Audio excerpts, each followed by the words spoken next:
आके मैंने जब पूरी गीता पढ़ी, मेरे मियाँ प्रोफेसर रियाज पंजाबी साहब, इनके कुतुब खाने में इस तरह की हर तरह की किताबें हैं, तो ढूंढ ढांड के मुझे याद था शादी के दिनों में मैंने देखी थी वो छोटी सी किताब उनकी वहां पर। उसमें सारे ये जितने भी पुराने शास्त्र हैं उन सबको समराइज करके गीता में लिखा गया है, और उन्हीं किताबों का जिक्र जो उन्होंने उन्हीं किताबों का जिक्र एक एक करके एनी आपा ने किया है अपने नॉवेल में, ताकि हम सिंपल सीधी जिंदगी जिए। अभी कुछ दिन पहले हम यहाँ गए थे ऋषिकेश, एक नेचुरोपैथी सेंटर है, और मैं सोच रही थी कि मेरे मियाँ सिगरेट छोड़ देंगे तो किसी तरह बहला फुसला के मैं उनको ले गई। तो सच मानिए कुछ फर्क तो बहरहाल पड़ा, सच मानिए लोग इतने प्योर और प्यारे हैं ना, इतने साफ और ट्रांसपेरेंट हैं कि आपका दिल्ली शहर आने का दिल नहीं करता। इतनी सादा जिंदगी, यानी कुछ 100 किलोमीटर की दूरी पर हमें यहाँ आकर लगा कि ये तो सारा नकली है। कुछ ऐसे आश्रम भी हैं जहाँ आर्टिफिशियल लाइट्स हैं, अंधेरा सा किया हुआ है, जबरदस्ती मेडिटेट करने की कोशिश, और कुछ ऐसे हैं कि खुली हवा है, छोड़ दो उनको खुला, जिए, नेचुरल फूड खाएं और सिंपल जिंदगी जिए। कि सिर्फ एक बात कही जाती है कि जहाँ नेचर आपको बुलाए, नेचर कभी झूठ नहीं बोलती, और हमारी नेचर भी जब हमें लगता है कि कुछ गलत हो रहा है तो हम लिखते हैं, सोचते हैं, लड़ते हैं, रोते हैं, या दूसरों के साथ बांटते हैं, या चुपचाप करते रहते हैं। तीसरी एक अहम बात है कि एनी आपा ने अपने दिवाचे में लिखा है कि ये नॉवेल, जैसे कि लोग कहने लगे थे कि आवागवान से मुताल्लिक नहीं है, यानी जन्म जो लेता है इंसान जैसे पहले किसी जन्म में, उन्होंने उसमें लिखा। लेकिन गौतम नीलंबर उनके हीरो की तरह उनके दिमाग में भी ये सवाल बार बार उठता है कि आखिर क्या है ये दुनिया। अगर ऐसा नहीं उठता तो चंपा, चंपक, चंपावती, उन्होंने क्यों हर दौर में हीरोइन का नाम यही रखा? गौतम नीलंबर कई बार आता है, कभी सिर्फ गौतम बन के, कभी नीलंबर बन के, कभी गौतम नीलंबर बन के। अबू मंसूर कमाल कई बार आता है, हर दौर में आता है, हिस्ट्री से पहले के दौर में, हिस्ट्री के दौर में, इस्लाम जब आया उस दौर में, यानी उस वक्त भी। फिर एक सरल एक्चुअली इस किताब के मुताबिक वायसराय कुछ थे कलकत्ते के, लेकिन हमने देखा तारीख बताती है कि वो बहुत बड़े पेंटर थे, हजारों साल पुराने, यानी कोई ऐसा किरदार नहीं जिसकी अपनी कोई जगह ना हो तारीख में, हिस्ट्री में, और वो किरदार रिपीट होते हैं। अगर एनी आपा इस चीज को नहीं मानती, ठीक है नहीं मानती, लेकिन ये सवाल तो हर जी अक्ल इंसान की तरह उनके दिमाग में उभरता डूबता है, क्या होता है, इंसान मर जाता है तो कहाँ जाता है। हम आपको एक बड़ी दिलचस्प बात बताते हैं कि अभी कुछ महीने पहले हमारी बहन बहुत बीमार थी जो नहीं रही। हमारी वालदा जो कोई 88-90 साल की हैं, इनसे हमने छुपाए रखी ये बात, हमने नहीं बताया, क्योंकि वो बहन हमारे हम सबसे छोटी थी, छोटे बच्चे थे उसके, कॉलेज जाते हुए बच्चे, कैंसर से मर गए हैं। तो हमने बताया नहीं, हमने कहा, डॉक्टर ने भी कहा कि नहीं हरगिज़ मत बताइएगा, क्योंकि दाना खास्ता वो भी मर जाती। तो वो हमें कुछ दिन के बाद कहती हैं, तुम्हें मालूम तुम्हारी नानी मेरे ख्वाब में आई थी और उन्होंने कहा कि देखो अगर किसी बेटी को कुछ हुआ तो तुम रोना मत, और एक उंगली होंठ पे रखी, एक हाथ दिल पे रखा कि सब्र कर। तो मैंने कहा उसका क्या मतलब? तो कहने उन्होंने कहा कि तुम चुप रहना और सब्र करना। तो मैंने सोचा कि ये कैसे हो सकता है, क्योंकि मैं कुछ इस तरह इतना बिलीव नहीं करती हूँ कि। तो हमने अपनी बहन से कह रखा था, घर वालों से, सबसे जो उनको लुक आफ्टर करते हैं, कि उनको हरगिज मत बताइएगा कि ऐसे हुआ है। तो हमने अब कई दिन बाद अपनी बहन को फोन किया, सब ठीक चल रहा है ना, उन्हें पता तो नहीं चला ना? वो रोज कहती थी नहीं पता चला। तो कहने लगी उन्हें पता चल गया। मैंने कहा कैसे? तो मैंने कहा वो ठीक है। कहने लगी हाँ ठीक है। मैंने कहा कैसे? तो कहती है कि उन्होंने कहा कि जो बहन हमारी चली गई उनके लिए कहा कि वो मेरे ख्वाब में आई और उन्होंने कहा कि अम्मी आप मुझे क्यों इतना याद करती हैं, मैं तो नहीं हूँ दुनिया में, और जहाँ मैं हूँ वहां सबको आना है, अब हम यहीं मिलेंगे, लेकिन मैं यहाँ बहुत खुश हूँ, आप मुझे याद मत किया करें। तो हमारी बहन कहती है कि उन्होंने आके मुझे ये ख्वाब बताया और रोने लगी। तो कहने लगी मैंने तो कुछ नहीं कहा कुछ देर, लेकिन वो जब रो के थक गई तो मतलब रो के जब हिचकियां लेने लगी, मैंने कहा 1 मिनट रुक जाइए, आपको कैसे यकीन है ख्वाब थोड़ी सच होते हैं? तो उन्होंने कहा नहीं, माँ ने मुझे पहले इशारा दिया था, लेकिन उन्होंने कहा था सब्र करो, तो मैं सब्र कर लूंगी। यानी फिर उन्हें बताया सब ठीक था, जी रही है माशाल्लाह से, ठीक है। लेकिन क्या है ये दुनिया, कैसे कौन लोग आकर बता देते हैं आपको, कौन लोग आते हैं ख्वाबों में, और कौन हमारा, आप कहते हैं योग विद्या में, यानी जो बहुत पतंजलि जो बड़े महर्षि गुजरे हैं, जो यानी योग के उनसे बड़े और कोई नहीं है। आप अगर मेडिटेट करें तो कॉन्स्टेंटली मेडिटेट करें तो वाकई कुछ चीज है जिसे तीसरी आंख कहा जाता है, खुल जाती है। वाकई कुछ ऐसी चीज है जो आपको आम जिंदगी में समझ नहीं आती है, लेकिन उस स्टेट ऑफ माइंड में जब आप जाएं तो आपको लगता है कि कुछ और बात है। तो ये भी यानी आपने इस तरह के इशारे ऐसे दिए कि नाम रखे एक जैसे। अब आगे ये थे 16 चैप्टर्स का जिक्र। 7वें चैप्टर से एक दूसरा दौर शुरू होता है। पहले जहां यानी आप दिखाती हैं कि तांबे की तख्तियां थी और ऐसे लिखा जाता था, भोजपत्र वगैरह। उसके बाद उसको कागज रिप्लेस करता है। उसके बाद हम आपको कुछ पढ़ के सुनाते हैं। आप बोर तो नहीं हो रहे?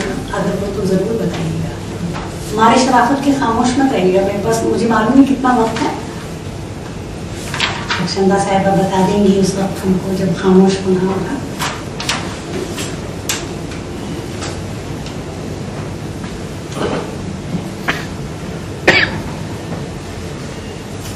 ये एक कैरेक्टर आता है अबू मंसूर कमाल, यानी इस्लाम आ गया उसके बाद यानी बहुत पहले लोधीज वगैरह, खिलजीज या जो भी, यानी मुगलों से पहले का है। ये मुगलों के साथ साथ का समझ लीजिए, कुछ पहले का। तो एक जगह वो कहती हैं कि देखिए ये बड़ी, ये मैं करके सुनाती हूँ। एक लड़की है जो लड़की की आंखों में आंसू झिलमिला रहे थे। तुम्हारा पड़ाव यहीं खत्म हुआ, आप कहाँ जाते हो? उसने आस्था से पूछा। बहराइच। वहां जाने कितने दिन लग जाए? बारिशें शुरू होने वाली हैं, अपना ख्याल रखना। हाँ मैं अपना ख्याल रखूंगा। खुदा हाफिज नासिर बेवकूफ लड़की। वो उसे बेवकूफ लड़की कहा करता था। ठीक है, अब देखिए ये एक टुकड़ा, इससे जिंदगी की अहमियत, छोटी छोटी खुशियों की अहमियत। वो आंसू पीकर मुस्कुराई। कमालुद्दीन ने घोड़े की बागें मोड़ी और सड़क पर पहुंचकर बाग में गायब हो गया।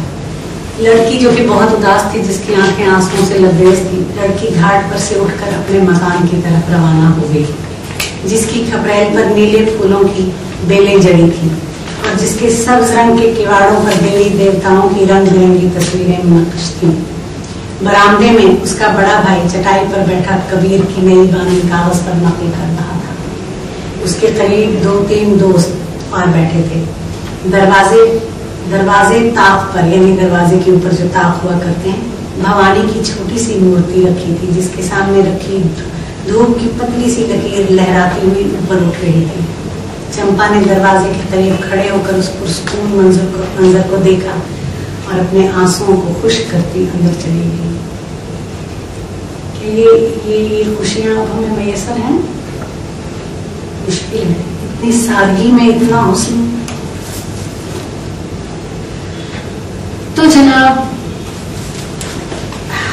जब एनी आपा को दुनिया की तारीफ बतानी थी, खासकर अरब की, तो अजम था, यानी उस दुनिया की, उसको वो एक अरबी की जुबान से, अबू मंसूर की जुबान से वो सारा उसने लिखा हुआ उन्होंने कि कैसे वहां कब हस्पानिया सल्तनत, जिसे ऑटोमन एम्पायर वगैरह, ये सारी चीजें, उनका टूटना, उनका दुनिया का बदलना, उसको भी ऐसे ही पुरदर्द अंदाज में कि क्या होता था। ईसाई जाते थे तो मस्जिदें तोड़ के आते थे, मुसलमान जाते थे तो गिरजे तोड़ कर आते थे। तो यही किए जा रहे हैं लोग, कोई किसी का कुछ तोड़ता है, कोई किसी का खून खराब है, और सल्तनत बदल गई तो आम लोग कैसे तबाह होते हैं, दुनिया कैसे तबाह हो रही है। इसका ये रोना आज का नहीं है, बहुत साल पहले से दुनिया ऐसे ही रोती आ रही है। फिर एक और इतनी दिलचस्प चीज है कि जब ये अबू मंसूर कमाल, क्योंकि अरब में तो बड़ा जबरदस्त पर्दा किस्म की बात थी, तो यहाँ जब वो देखता है कि राधा और कृष्ण उनके बारे में सुनता है, यहाँ जब वो देखता है कि मोहब्बत को कैसी अहमियत दी जाती है, यहाँ औरतों को उनका दम नहीं घोटा जाता, उनको यानी प्रॉफिट के आने से पहले तो औरतों को जिंदा दफन किया जाता था, लेकिन हमारे हिंदुस्तान में ऐसा कोई ट्रेडिशन नहीं है। तो ये चीजें देख के वो इतना हैरान होता है कि ये कैसी लड़की है, ये तो खुद कहती है कि हम चाहते हैं तुमको, तुम्हारे साथ फेरे लेंगे, तुम मतलब एक ऐसा कल्चरल शॉक उसको लगता है। और वो क्या अर्ज करे, इतनी बड़ी किताब में आपको कैसे समझाएं कि धीरे धीरे कैसे वो सारे का सारा इंडियनाइज अंदर से बाहर तक कैसे कितना खूबसूरत वो है, हम आपको सुनाते हैं थोड़ा सा। और एक और बात भी है जो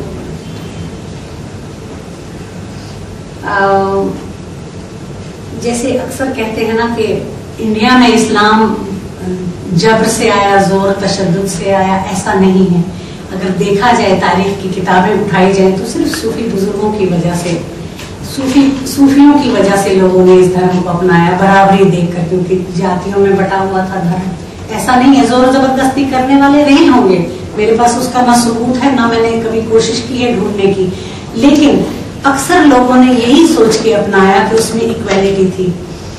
तो मैं ये अर्ज कर दूं कि कुछ दिन तो नई नई चीजें चलती हैं, लोग उसे अपनाते हैं, लेकिन जो रैशनल माइंड है इंसान का, वो सोचने पे मजबूर करता है कि ऐसा क्यों। तो अबू मंसूर कमाल भी अपने दिमाग में यही सोचता था कि ये चीज है तो ऐसी क्यों है, वो चीज है तो ऐसी क्यों है, उसे जवाब आम और सीधे साधे लोगों से मिलते थे। जब ये अबू मंसूर कमाल हमेशा चाहता था कि कब वो आया था बादशाह के साथ, वो सोचता है कब मेरा काम खत्म हो और मैं वापस चला जाऊं अपने वतन।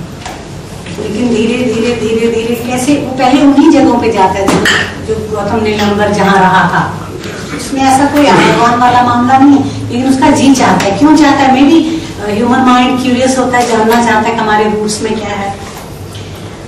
अब इसका जो बहुत उसे कहता है धीरे धीरे इसमें बदलाव देखिए। दिन भर पंडितों के साथ काम पत्रों का सर खपाने के बाद कमाल मठ के बाहर घास पर बैठा सोच रहा था कि कल सुबह सवेरे अयोध्या की तरफ वापस लौट जाएगा। मान बारिश का कतरा उसके चेहरे पर आ गिरा। उसने सर उठाकर देखा, उफक पर घनघोर घटाएं उमड़कर उठी थी। बहुत जल्द नदियां नाले चढ़ जाएंगे। कमाल ने छप्पर के नीचे जाकर पटका खोला, वो साफा बांधता था और कच्चे फर्श पर लेट गया। फिर उसने एक जोरदार अंगड़ाई ली। मुद्दतों बाद ये पहला मौका था जब कमाल को लगातार 3-4 महीने के बाद इत्मीनान का सांस नसीब हुआ था। बरखा शुरू हो चुकी थी। नदियों और झीलों पर बारिश की बूंदों की हल्की हल्की धुंध छा रही थी। बहराइच के पूरब में राप्ती बहती थी, पश्चिम में सरजू। ये दोनों नदियां बड़ी दूर नेपाल देश से निकल कर आई थी और किस बेपरवाही से अपनी मंजिल की तरफ रवाना थी। इस बेपरवाही के लफ्ज पे गौर कीजिए, कैसे सारी तहजीब, सारी इंसानियत, सारी दुनिया आंखों के सामने आ जाती है। बेपरवाही से नदी रवां है, नदी कुछ नहीं सोचती, रवां है, खिदमत की जा रही है। ये सामने वाली सरजू जो बुत परस्तों की नजरों में बड़ी मुकद्दस है, ये दरियाओं का मुकद्दस होना कमाल की समझ में ना आया। इस तरह गाती गुनगुनाती कुछ आगे जाकर घाघरा से मिल जाती थी और घाघरा के किनारे अयोध्या आबाद था, जहाँ चंपावती रहती थी और बारिश हो रही थी। और इस वक्त वो इसी सरजू नदी के किनारे कहीं किसी दरख्त में झूला झूलती और सावन गाती हुई, क्योंकि कमाल को अचानक ख्याल आया कि सावन का महीना आन पहुंचा है। ये मौसमों का शहर, हर महीने के नाम के साथ उसकी अपनी कैफियत, अपने मनाजिर, अपने रंग, अपने राग। चंद माह कबल बैसाख थी, सारे में बसंत रुत छाई थी। फिर जेठ और आषाढ़ का महीना आया जब महुआ के बाग में लूएं चलती थी और बेल दरख्तों से टप टप गिरते थे। फिर भादों आएगा, फिर किवार और कार्तिक, जब उदास चांदनी खुनुक जर्द रंग सारे में खोल देगी। ये उसका वतन नहीं, मगर वो कम से कम इन मौसमों के शहर से बचकर नहीं निकल सकता। उसने पगड़ी सर के नीचे रखकर कतार बदली और मांग चिमटा बजने की आवाज उसके कान में आई। उसने काहली से आंख खोलकर देखा, एक साधु बारिश से बचने की खातिर छप्पर में आन बैठा था और बड़े इत्मीनान से धोनी रवाने में मशगूल था। कमाल की मौजूदगी की उसने कोई परवाह नहीं की और अपनी खटर फटर में लगा रहा। कमाल उठ बैठा और दिलचस्पी से उसे देखने लगा। ये मौसम का असर था। वो चाह रहा था कि सारी दुनिया को, इन अजीब साधुओं को, इन मोरों को और गिलहरियों को, इन चरवाहों को जो जल्दी जल्दी कदम उठाते जंगल में से गुजर रहे थे, उन सबको गले लगा ले। खूब चिल्ला चिल्ला कर सावन गाए। दुनिया कितनी पुरसकून, कितनी आरामदेह। वो तोते, ये साधु, वो किसान जो मीह से पनाह लेने के लिए भागे भागे छप्पर की ओर आ रहे थे, ये सब उसके दोस्त थे, उसके लिए थे। उनसे अलहदा कब था? जयराम जी की। उसने आहिस्ता से कहा। उसे अपनी आवाज सुनकर अपनी जुबान से ये अल्फाज निकलने पर बहुत ताज्जुब हुआ। साधु ने मुस्कुरा कर आंखें ऊपर उठाई। जयराम जी की। उसने जवाब दिया। कहो सिपाही, कहाँ से आना हो? मैं सिपाही नहीं हूँ, सुल्तान के आदमी तो हो। हाँ, मगर मैं किताबें लिखता हूँ।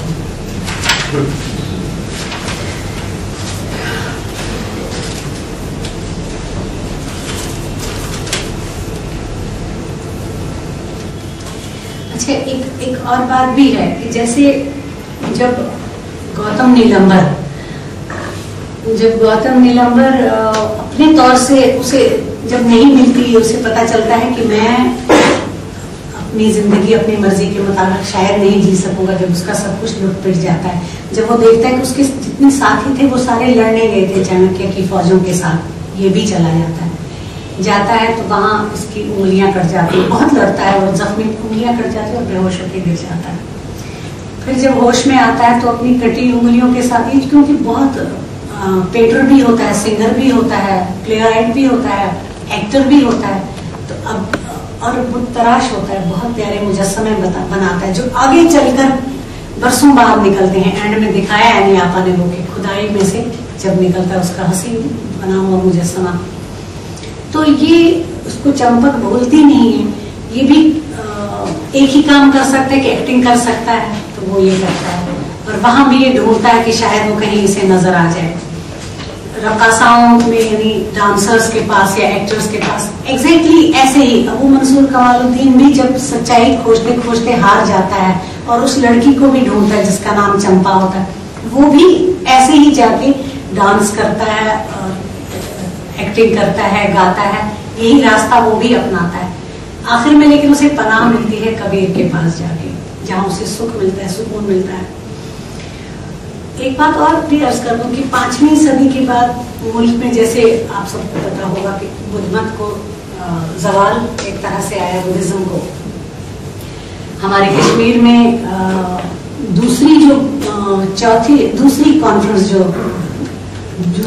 बौद्ध कॉन्फ्रेंस हमारे कश्मीर में हुई थी। कश्मीर बहुत ज्यादा बौद्ध मजहब था और कहते हैं कि एक मुगल गार्डन है बड़ा मशहूर, हारवन उसे कहते हैं, उसके पीछे कहीं उस जगह हुई थी और वहां उसके आसार हैं, पुराने खंडरात हैं और कहते हैं कि कनिष्का ने एक नया त्रिपिटका लिखा था बुद्धिज्म का, क्योंकि बहुत आपस में लोग झगड़ते थे, ये सच है ये नहीं है, और तांबे के घड़ों में उसे बंद करके गाड़ दिया था। वो शायद अब भी वहीं होगा।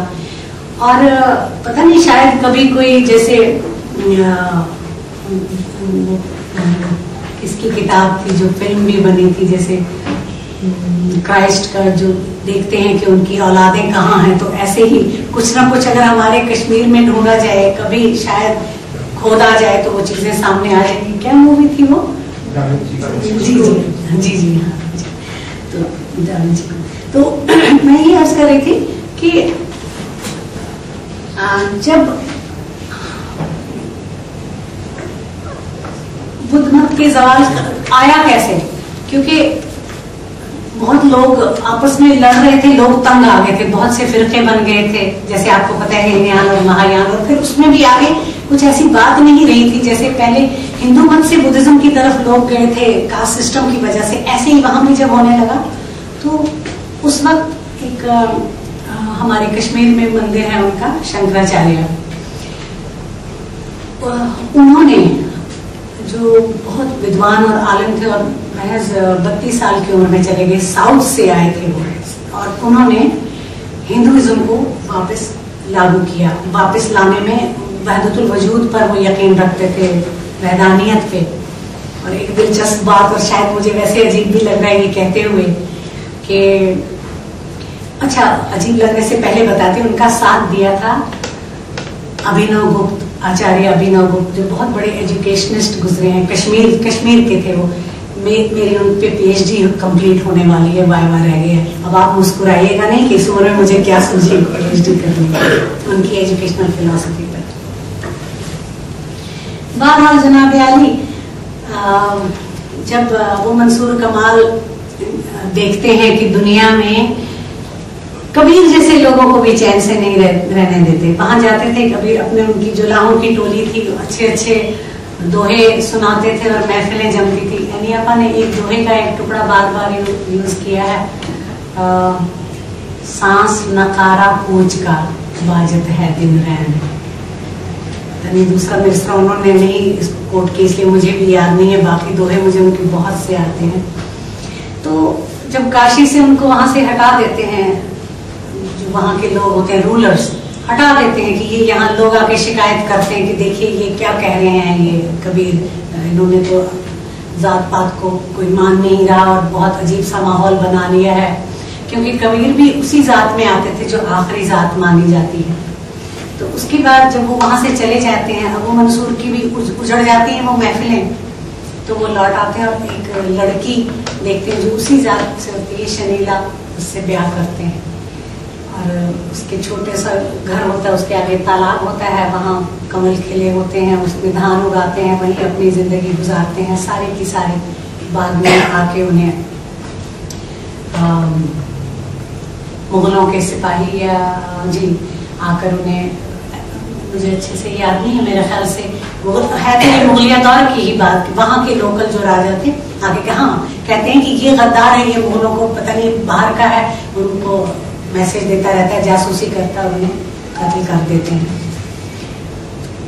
तो पता ये चला कि कोई झगड़ा कहीं इंसानियत का नहीं है, किस चीज का झगड़ा है। लोग कुछ देर पहले तक समझते थे कि सियासत का है, हम ये समझते हैं कि जो एनी आपका कहना चाहती है या जो हम सब समझते हैं, अब सियासत का तो कोई झगड़ा ही नहीं है, सारा झगड़ा तो सरमायादारी का है। यानी दुनिया में दो तरह के लोग रह गए हैं, एक दौलतमंद और एक दूसरे दर्जे का, और जो मिडिल क्लास है वो बेचारा तो किस्तें भरने से ही आजिज है, और उस पे जो लोअर क्लास है वो सोचता है ये तो ऐश कर रहे हैं। तो जंगें आजकल जितनी भी जंगें हैं, अगर ये मिनरल रिच जमीनें ना होती, ऑयल ना होता इनमें, तो क्यों होती है गल्फ वॉर्स और ये सारी चीजें क्यों होती? बड़ी ट्रेजेडी है ना। तो रोना आता है ये चीजें पढ़ के सोच के। खैर बहरहाल उसके बाद जनाब मुगलिया दौर खत्म हुआ, अंग्रेजी हुकूमत आई, आप सब जानते हैं। उसके साथ एनी आपा ने एक बड़ी खूबसूरत जनरेशन जो आधे नॉवेल पे चलती आती है, वो है उन लोगों की जिन्होंने मुल्क को आजाद कराने में साथ दिया, उन तरक्की पसंद स्टूडेंट्स की। उसमें मुस्लिम हैं, हिंदू हैं, क्रिश्चियन हैं, अंग्रेज, यानी इंसान सारे एक जैसे हैं, कोई मसला नहीं है, कोई झगड़ा नहीं। वो सब मिलके कैसे वो स्टूडेंट्स लखनऊ में पढ़ते हैं, कैम्ब्रिज में पढ़ते हैं, आते जाते हैं, और किस तरह वो पूरा साथ देते हैं इस जो मूवमेंट था, जो हमारी आजादी का था, इस जंग का। कैसे अपने अपने लेवल पे सब लड़ते हैं वो जंग, अपने अपने हिस्से की, अपने अपने तरीके की, और फिर बड़ी बेरहमी से मुल्क के हिस्से कर लिए जाते हैं और लाखों लोग मरते हैं और तबाहियां होती हैं। और फिर एक कैरेक्टर है, फिर वही कमाल है, जो वहां जाता है तो देखता है कि बंगाल में तो बंगाली हैं, ढाके में, पाकिस्तान में पंजाबी हैं, तो जाए कहाँ रह जाती है एक जगह कराची। कुछ देर वहां रह के वो फिर दिल्ली लौटता है, कुछ देर दिन के लिए आना चाहता है, लेकिन बाद में वो यहाँ से वापस नहीं जाता। यहाँ मैं आपको एक कोटेशन सुनाना चाहती हूँ, 8 है शायद, खुदा करे कि ये हो, अगर यही है तो अच्छा है, मैं कामयाब हो जाऊंगी, आपको अपनी बात समझ आएगी। जी यही है।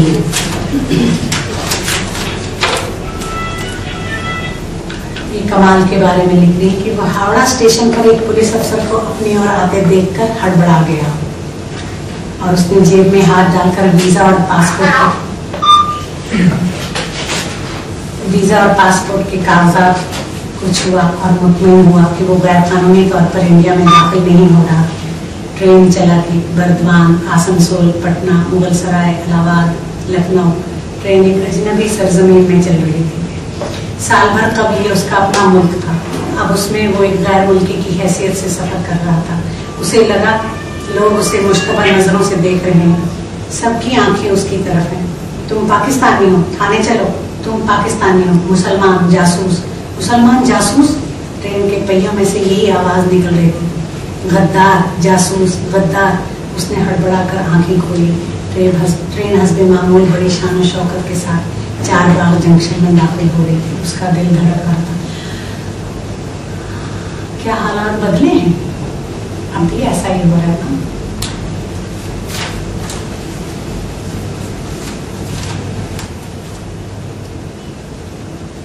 नक्काद हजरात के साथ से माजरत के साथ ये अर्ज कर दूं कि क्यों एनी आपा पे काम नहीं हुआ। जिन एनी आपा, ये तो मेरे बिरादर मोहतरम है प्रोफेसर हाशमी, बहुत इनका फिक्शन पे और पोइट्री पे और आप सब जानते हैं, लेकिन और मेरी नजर में इस वक्त कोई नक्काद है नहीं, इसलिए मैं इन्हीं को पकड़ती हूँ और इनसे पूछती हूँ कि ये बिलवास्ता ये सवाल मेरा सबसे है कि क्यों एनी आपा पे नहीं लिखा गया, और इसका जवाब भी मेरे पास है और उससे कुछ हमारे नए नक्काद प्रवोक भी होंगे लिखने में। जब मंटू पे इतना लिखा गया, प्रेमचंद पे इतना लिखा गया, असमत चुगताई पे इतना लिखा गया, लिखा जाता है, एनी आपा पर भी बच्चों ने पीएचडियां की हैं, एमफिल्स किए हैं, बहुत काम हो रहा है, लेकिन जितना उन पे लिखा जाना चाहिए था क्यों नहीं लिखा गया। जानते हैं क्यों नहीं लिखा गया? कि जितनी अजीम वो फिक्शन राइटर थी, उतना बड़ा नक्काद अभी वक्त ने पैदा नहीं किया। और जो उन पे लिखा गया है, ऐसा नहीं है कि नहीं लिखा गया, लिखा गया है, उससे हम जैसे लोगों को, जिन्होंने जो उनको आंखों से नहीं दिल से पढ़ते हैं, दिमाग से पढ़ते हैं, उसकी तशफ़ी नहीं होती, उसकी तसल्ली नहीं होती। लेकिन आने वाले वक्त में शायद ऐसे ही कोई लिखे, उन पर बहुत ज्यादा लिखे। उन पर लिखने के लिए उनको ये आसान कहानियां नहीं है जिन पे इंसान एकदम से लिख जाए। उन पर लिखने के लिए उनको पूरी हिंदुस्तानी तहजीब पढ़नी पड़ेगी, पूरी हिंदुस्तानी हिस्ट्री पढ़नी पड़ेगी, और हिस्ट्री जब से डॉक्यूमेंट हुई है उससे पहले के दौर को जांचना होगा। उनको उन जगहों की यात्रा करनी होगी, उन जगहों की सैर करनी होगी जहां से एनी आपा ने ये चीजें ली थी, और वो सारे शास्त्र, वो सारी विद्याएं पढ़ना होंगी जो उन्होंने रेफर की हैं, इसी एक किताब में नहीं और चीजों में भी, बाकी उनकी जो दूसरी किताबें हैं उनमें भी। मेरा एक और भी फेवरेट राइटर है, आपको बता दूं, वो है जेम्स जॉयस। आप सबने बहुत अंग्रेजी के स्टूडेंट्स, मुझे स्टूडेंट से मेरा मतलब है जो अंग्रेजी अभी भी पढ़ते हो शौक से, तो यूलिसिस तो आप सबने जानते हैं कितनी मशहूर किताब है उनकी, जो ओडिसीज जिसे ग्रीक में कहा जाता है और रोमन में यानी लातीनी और यूनानी में उसको, तो बहरहाल टेनिसन ने भी लिखी है वो ये एक असल में होमर की जो दो, होमर की एक बहुत मशहूर नज्म, सॉरी यूलिसिस, जो एक समझ लीजिए एक रज़्मिया नज्म थी, जो कहानी थी किसी की ऐसे ही जंग की, फिर उस जंग से लड़ने की, उसके बाद आने की, घर आने की, 10 साल के बाद पहुंचने की। तो वो पेनेलोप, उसकी जो हीरो की जो बीवी होती है, या हीरो की जो खुद यूलिसिस जो लड़का है उसकी जिंदगी से मुताल्लिक, उससे मुतासिर होकर ये यूलिसिस इन्होंने लिखी है जेम्स जॉयस ने। और जो इनकी फ्यूचर वाइफ थी लारा, जिस दिन उनकी पहली बार उनसे मिलना था उस दिन से उसको शुरू किया, दिखाया है। मुझे बार बार ऐसा लगता है कि उनका डिक्शन एनी आपा के डिक्शन से मिलता है बार बार। अब आप इसमें हैरान मत होइएगा और ये भी मत सोचिएगा कि एनी आपा ने वहां से इंस्पायर होकर, ऐसा हरगिज नहीं। हम आपको एक मिसाल देते हैं, अभी 2-3 साल पहले किरण देसाई को the inheritance of loss Booker's मिला था। किरण देसाई तो कल की बच्ची हैं, अभी 40 की भी नहीं हुई होंगी। अगर आप असमत चुगताई की किताबें पढ़ें, आपको लगेगा कि वही जहरखंद, वही झूले, वही सोच, वही गुस्सा, वही बेबाकी किरण देसाई के यहाँ है। सिर्फ फर्क इतना है कि वो अंग्रेजी में है, जबकि किरण देसाई ने कभी असमत चुगताई को नहीं भूले से भी नहीं पढ़ा होगा, क्योंकि असमत चुगताई का लिटरेचर वो इतनी प्योर उर्दू है, ऐसा यानी घरों में बोली जाने वाली उर्दू है जो बड़ी बूढ़ियां बोलती हैं कि उसका ट्रांसलेशन किसी जुबान में हो नहीं सकता, खासकर अंग्रेजी में। तो अगर और वक्त कुछ है तो मैं वो पेज पढ़ लूँ जिसे जो मैंने आप लोगों के लिए कोट किया था, लिखा है इसमें। प्रसन्ना साहब कुछ वक्त है क्या? जी शुक्रिया। लेकिन ये यूलिसिस से नहीं है, ये है portrait of the artist as a young man. देखें, the phrase and the day and the scene harmonized in a chord. Words, was it their color? He allowed them to glow and fade, hue after hue. Sunrise gold, the russet and green of apple orchards, azure of waves, the grey fringed fleece of clouds. No, it was not their colors. It was the poise and balance of the period itself. Did he then love the rhythmic rise and fall of words better than their associations of legend and color? Or was it that, being as weak of sight as he was shy of mind, he drew less pleasure from the reflections of the glowing sensible world through the prism of a language many-colored and richly storied, than from the contemplation of an inner world of individual emotions mirrored perfectly in a lucid, supple periodic prose? अब देखिए कैसे मुझे लगता है, कैसे इसका नशा कहाँ से ढूंढूं? मैंने इस पे पेज नंबर नहीं लिखा चाहिए। और यकायक सुनहरी मौसीकी की बौछार मेरे कानों पर गिरी, जैसे हर सुर के किनारे एक सितारा चल रहा हो, और फिर ये फुहार तेज रंगों वाली धनक में तब्दील हो गई और इसकी तेज जगमगाहट की ताब न लाकर मैंने अपनी आंखों पर हाथ रख लिए। मुझे पता न चला कि मैं मौसीकी को सुन रही हूँ या देख रही हूँ। इस समय मुझे मालूम हुआ कि समाधि का मतलब क्या है, क्योंकि जब रूह परम आत्मा के रूबरू खड़ी होकर कहती है मैं हूँ, ये मैं हूँ, बादलों में छुपी हुई देवी की तरह गागर उठाए आहिस्ता आहिस्ता जा रही है कामनी श्री राधे कृष्ण की सबसे बड़ी भगत और गुरु। तख्लीक कायनात से लेकर आज तक इससे ज्यादा खूबसूरत मौसीकी किसी ने न सुनी थी, और वृंदावन पर बसंत का सूरज चमक रहा है। हिरन मौसीकी की तानों की तरह कुलेले भरते फिर रहे हैं। मुरली की आवाज बुलंद हुई, मौसीकी की आवाज, फूल उसकी मुस्कुराहट, समुद्र उसके ख्याल की वुसअत, तुलुए आफ्ताब से पहले का आसमान उसकी समाधि का साया। शुक्रिया।